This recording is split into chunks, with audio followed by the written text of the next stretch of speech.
Hello friends, എല്ലാവർക്കും നമ്മുടെ ഈ പുതിയ ചാനലിലേക്ക് സ്വാഗതം. നമ്മുടെ സബ്സ്ക്രൈബേഴ്സ് കുറേ ആയിട്ട് റിക്വസ്റ്റ് ചെയ്യുന്നത് കാരണമാണ് നമ്മൾ സീരീസിന് വേണ്ടിയിട്ട് ഇങ്ങനെയൊരു ചാനൽ തുടങ്ങിയിരിക്കുന്നത്. അതുകൊണ്ട് എല്ലാവരും ഈ ഒരു ചാനൽ ഇപ്പം തന്നെ സബ്സ്ക്രൈബ് ചെയ്ത് തൊട്ടടുത്തുള്ള ബെൽ ബട്ടൺ കൂടി അമർത്തുക.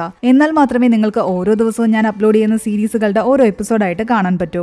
നമ്മുടെ ഫസ്റ്റ് ചാനലായ നൈറ്റ് സ്റ്റോറി ടെല്ലറിനും സെക്കൻഡ് ചാനലായ ഡേ സ്റ്റോറി ടെല്ലറിനും എല്ലാം തന്ന സപ്പോർട്ട് ഈ ഒരു ചാനലിന് ഉണ്ടാകുമെന്ന് ഞാൻ വിശ്വസിക്കുന്നു. നമ്മുടെ ഈ ചാനലിലൂടെ ഇംഗ്ലീഷ്, കൊറിയൻ, ചൈനീസ്, തായ്, ഇന്തോനേഷ്യൻ തുടങ്ങി ലോകമെമ്പാടും ഇറങ്ങുന്ന വ്യത്യസ്തമായ ഭാഷകളിലുള്ള സീരീസുകളെല്ലാം തന്നെ നമ്മൾ വീഡിയോ രൂപത്തിൽ എക്സ്പ്ലെയിൻ ചെയ്യുന്നതായിരിക്കും. അപ്പോൾ നിങ്ങൾ ഏറ്റവും കൂടുതൽ കാണാൻ ആഗ്രഹിക്കുന്നത് റൊമാൻറ്റിക് ആണോ, ഹൊറർ ആണോ, അതോ ത്രില്ലർ സീരീസുകളാണോ എന്നുള്ളതൊക്കെ നിങ്ങൾ ഈ വീഡിയോയുടെ താഴെ കമന്റ് ചെയ്യണം. മാത്രമല്ല, നിങ്ങൾ കാണാൻ ആഗ്രഹിക്കുന്ന സീരീസുകളുടെ നെയിമുകളും നിങ്ങൾക്ക് താഴെ കമന്റ് ചെയ്യാം. ഏറ്റവും കൂടുതൽ ആൾക്കാർ റിക്വസ്റ്റ് ചെയ്യുന്ന സീരീസുകളായിരിക്കും നമ്മൾ ആദ്യം തന്നെ എക്സ്പ്ലെയിൻ ചെയ്യുന്നത്. അതുപോലെ നമ്മുടെ ഫസ്റ്റും സെക്കൻഡും ചാനലുകൾ ഇതുവരെ സബ്സ്ക്രൈബ് ചെയ്യാത്തവർക്ക് വേണ്ടിയിട്ട് ഞാൻ അതിന്റെ ലിങ്ക് ഡിസ്ക്രിപ്ഷനിൽ കൊടുത്തിട്ടുണ്ട്. നമ്മുടെ ചാനൽ ആദ്യം നമ്മളൊരു കിടിലൻ കൊറിയൻ സീരീസ് ആയിരിക്കും അപ്ലോഡ് ചെയ്യാൻ പോകുന്നത്. അതുകൊണ്ട് മറക്കാതെ നോട്ടിഫിക്കേഷൻ കിട്ടാൻ വേണ്ടിയിട്ട് എല്ലാവരും ഇപ്പം തന്നെ നമ്മുടെ ചാനൽ സബ്സ്ക്രൈബ് ചെയ്യുക. അപ്പോൾ തുടർന്നുള്ള ദിവസങ്ങളിൽ സീരീസുമായിട്ട് നമ്മൾ കേട്ടുമുട്ടുന്നത് വരെ എല്ലാവർക്കും നല്ലൊരു ദിവസം നേരുന്നു.